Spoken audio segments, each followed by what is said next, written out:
everybody. This is the Nintendo Dads, Tim with the Nintendo Dads, sharing the game Llamasoft, the Jeff Minter story. Uh, it is a documentary, interactive documentary in the Goldmaster series, as you can see here. And it is something that I haven't gotten a chance to take a look at. However, Jesse did get to look at something that was done by them as well, and that was the Karateka game, I think. If I'm pronouncing it wrong, I apologize. But this one I wanted to take a look at, the Jeff Minter story, because Jeff Minter is the developer for Tempest, and that is one of my favorite games of all time. So I wanted when we got a chance to check this out, and Jesse didn't thankfully have the time. I got to check this out. So the first one was the other one I was mentioning. The first one, as you can see, it says number 2 over there on the right. This is number 2. Number 1 is the I want to find the right thing. Karateka. I don't know. That sounds worse, actually. Shoot, and I meant to have that ready, so I apologize. I didn't get that name from before, but this is the second one from that series. So like I said, I wanted to check this out and see what these type of things are like, the interactive documentaries. And again, because I have an interest in Tempest, I wanted to learn more about the developer who created it.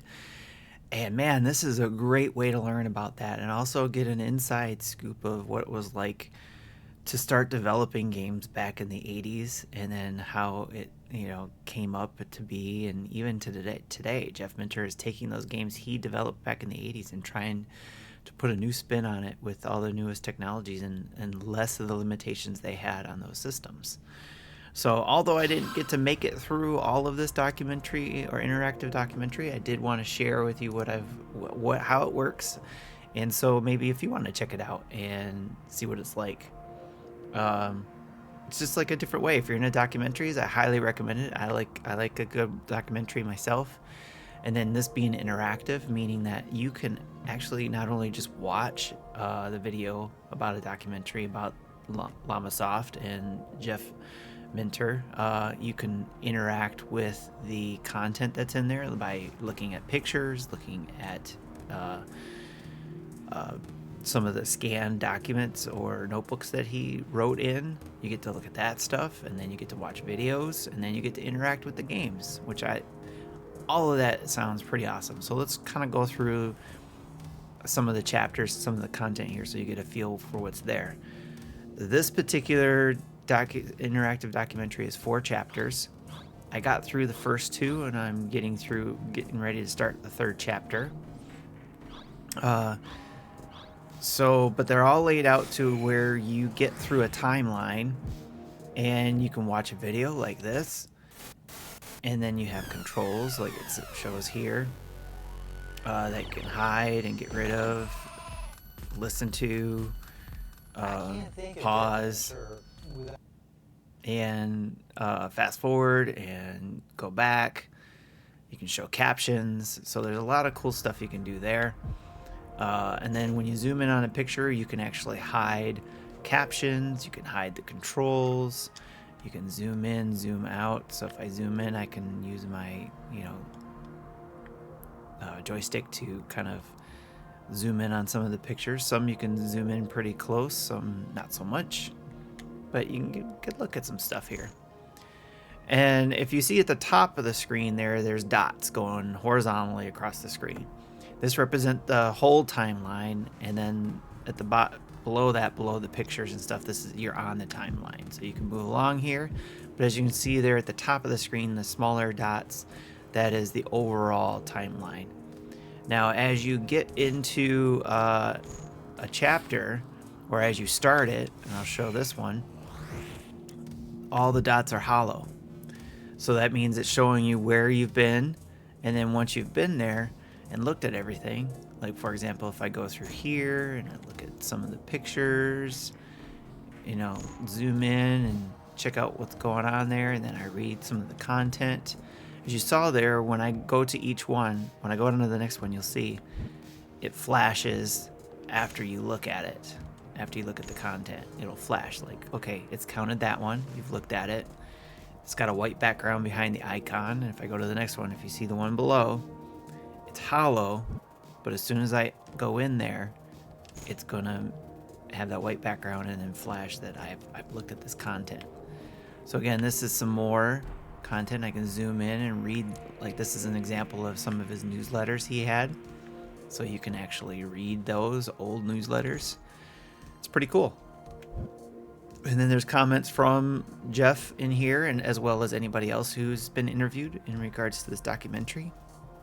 And then again, some of the videos that I noticed at the beginning or at the end of this interactive documentary kind of reiterate some of the things with a little bit bonus information from what you didn't get to read or view. So as I got through that part of the timeline, I go back up here, that dot is filled in, and then you do that going through.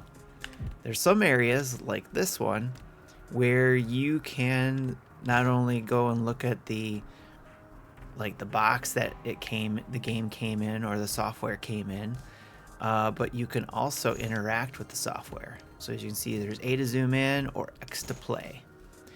So here is an example of one of the things I can do to play this interactive game or interactive thing. This one particularly tells me this was on the Commodore 64 in 1984.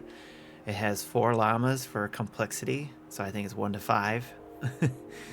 So this is the light synthesizer, and you read more about what this game was or this software was and how and why it was created, and then you get to interact with it. So here's an example of what you get to do there in the setup.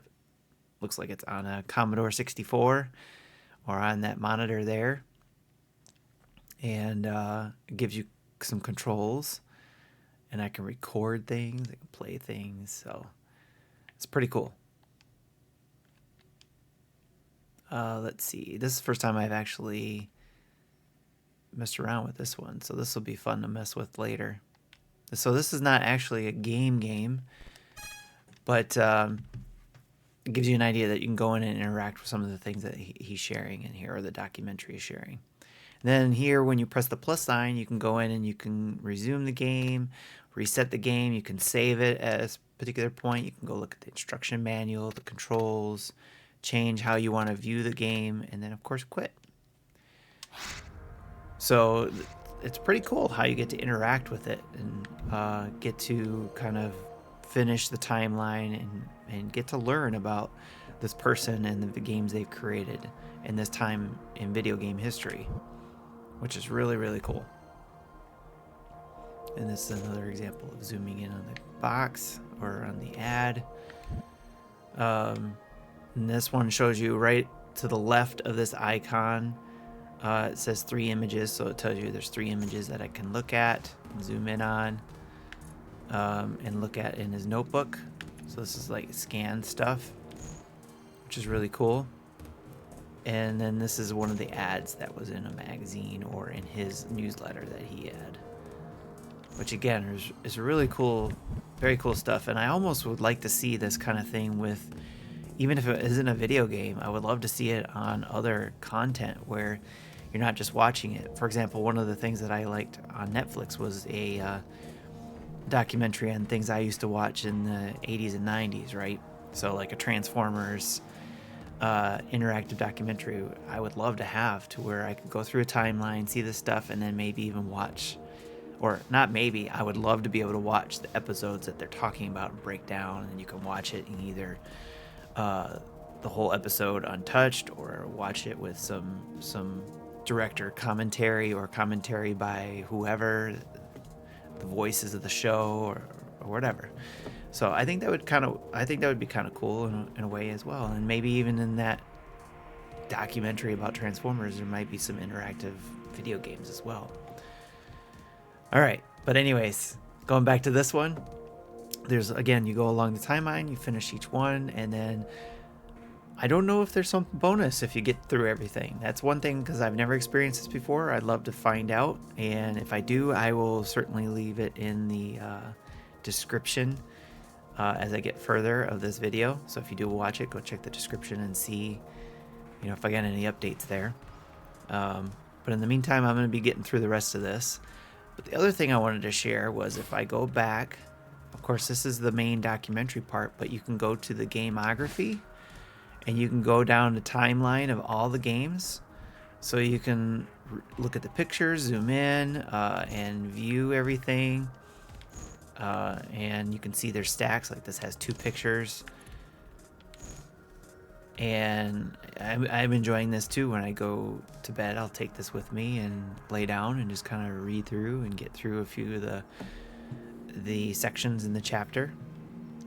So it's great content for that. And then there's also a way for you to just go straight to the games. You don't have to go through the interactive documentary part. You can go through the timeline just like you have with the documentary. You can go through the games library and be able to play and jump in and right into any of these, especially if you've already read about it. You can go back in. So it's a great way to just interact with things, either in various ways. Jump right into the games, jump right back into the game library or the gameography, or you can continue on with the interactive documentary.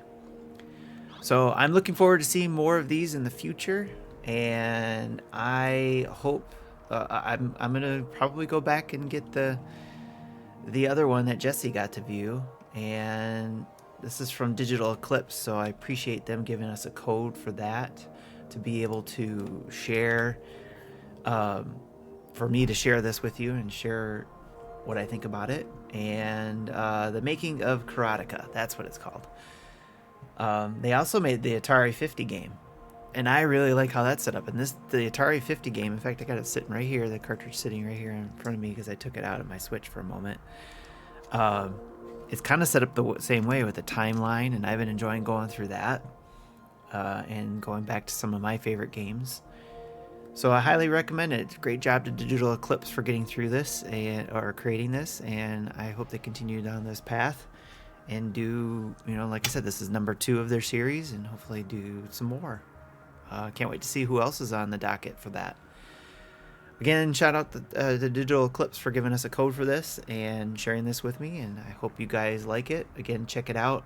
I'll have a link to the eShop for you to be able to add it to your wish list. Right now, it's $30 in the eShop, but again, if you can't get it now, I always recommend adding it to your wish list, so that when you do eventually are able to get it, you'll have it there to go check your wish list, or maybe if you have the means to get it when it's on sale, then you'll be notified as well. All right. This is Tim with the Nintendo Dash, checking out Jeff Minter's story, Llamasoft, and I will check you later. Thanks. Bye-bye.